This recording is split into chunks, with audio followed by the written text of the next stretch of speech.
Les pourcentages. Lorsque tu lis le mot pourcentage, demande-toi ce que tu cherches à calculer. Soit déterminer un pourcentage, calculer le pourcentage d'un nombre, calculer une réduction ou une augmentation, ou encore calculer le pourcentage de la réduction ou de l'augmentation. Première étape, déterminer un pourcentage. Pour ce faire, il suffit de prendre le nombre, de le diviser par le total et de multiplier le résultat par 100. Voyons l'exemple ensemble. 12 élèves sur 22 ont pris l'option sciences dans ta classe. Cela correspond à quel pourcentage d'élèves de la classe? Nous devons donc transformer le 12 élèves sur 22 en pourcentage. Alors, revoyons la règle. Il suffit de prendre le nombre, c'est-à-dire 12, de le diviser par le total. Il y a 22 élèves au total dans ta classe. Et de multiplier ce résultat par 100. J'effectue donc 12 divisé par 22 multiplié par 100, ce qui me donne 54,54%.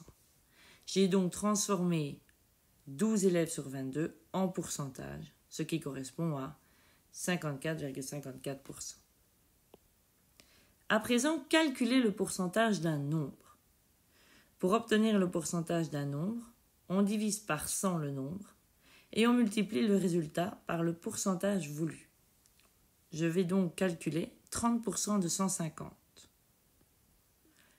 Pour ce faire, je divise 150 par 100 et je multiplie par le pourcentage voulu qui est de 30%. Je fais donc fois 30. 150 divisé par 100, ce qui donne 1,5 fois 30, 45. Troisième chose, calculer une réduction ou une augmentation. Pour ce faire, il faut tout d'abord calculer le pourcentage, puis l'ajouter ou l'enlever au nombre. Prenons un exemple. Une réduction de 20% sur 40 euros. Je vais donc tout d'abord calculer 20% de 40 euros. Je divise donc 40 par 100 que je multiplie à 20. J'obtiens 8 euros. Je sais donc que ma réduction correspond à 8 euros. Il me reste à calculer le prix à payer. Je vais donc faire 40 euros moins 8 euros. Et je devrais donc payer uniquement 32 euros. On procède de la même manière pour une augmentation. Je calcule d'abord 20% de 40 euros. On sait déjà que cela correspond à 8 euros. Et ensuite, au lieu de le soustraire, je vais l'ajouter pour obtenir le prix de 48 euros. Si l'on procède de cette manière, pour calculer une réduction ou une augmentation, j'aurai toujours deux calculs à faire. Un pour calculer le pourcentage, un autre pour l'ajouter ou pour l'enlever. Il existe une autre méthode en une seule étape. Imaginons une réduction de 20%, toujours sur un prix de 40 euros. Mais je souhaite calculer le prix à payer en une seule étape. Réfléchissons. Si j'ai une réduction de 20%, cela signifie qu'à la caisse, je ne vais payer uniquement 80% du prix. Cela signifie que je peux directement calculer 80% de 40 euros. Je divise donc 40 par 100, que je multiplie à 80, et j'obtiens immédiatement le prix réduit à payer à la caisse. Réfléchissons maintenant à une augmentation de 20%. Toujours sur 40 euros.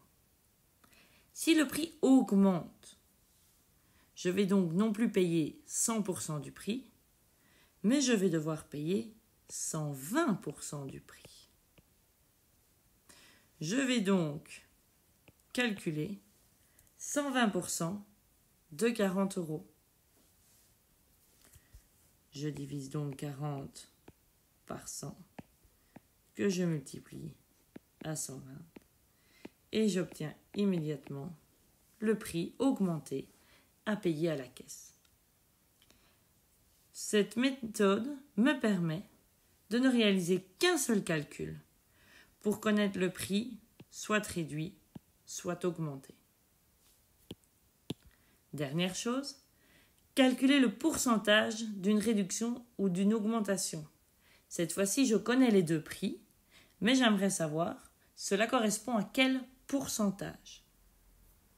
Pour calculer le pourcentage d'une réduction ou d'une augmentation, il suffit de diviser le nombre obtenu après la réduction ou la augmentation par le prix de départ. Prenons deux exemples. Un t-shirt est affiché au prix de 16 € en période de solde au lieu de 20. Quel est le pourcentage de réduction? Je vais donc diviser le prix réduit, qui est de 16 €, par le prix de base, qui était de 20 €. J'obtiens comme réponse 0,8. Cela signifie, en regardant ce qui se trouve après la virgule, que je n'ai payé que 80% du prix. Si je ne paye que 80% du prix, cela correspond à une réduction de 20%. Je peux également rajouter un 0. Cela ne change pas le résultat. Deuxième exemple, le prix d'une TV était de 1 250 € en 2019. Elle est actuellement à 1 400 €. Je divise donc le prix qui a été augmenté par le prix de base et j'obtiens 1,12. Cela signifie que j'ai payé 112% du prix. Cela correspond à une augmentation de 12%. Pour connaître le pourcentage de la réduction ou de l'augmentation, j'observe toujours le résultat obtenu après avoir divisé le prix modifié, soit réduit, soit augmenté, par le prix de base. Et voilà, vous savez tout sur les pourcentages.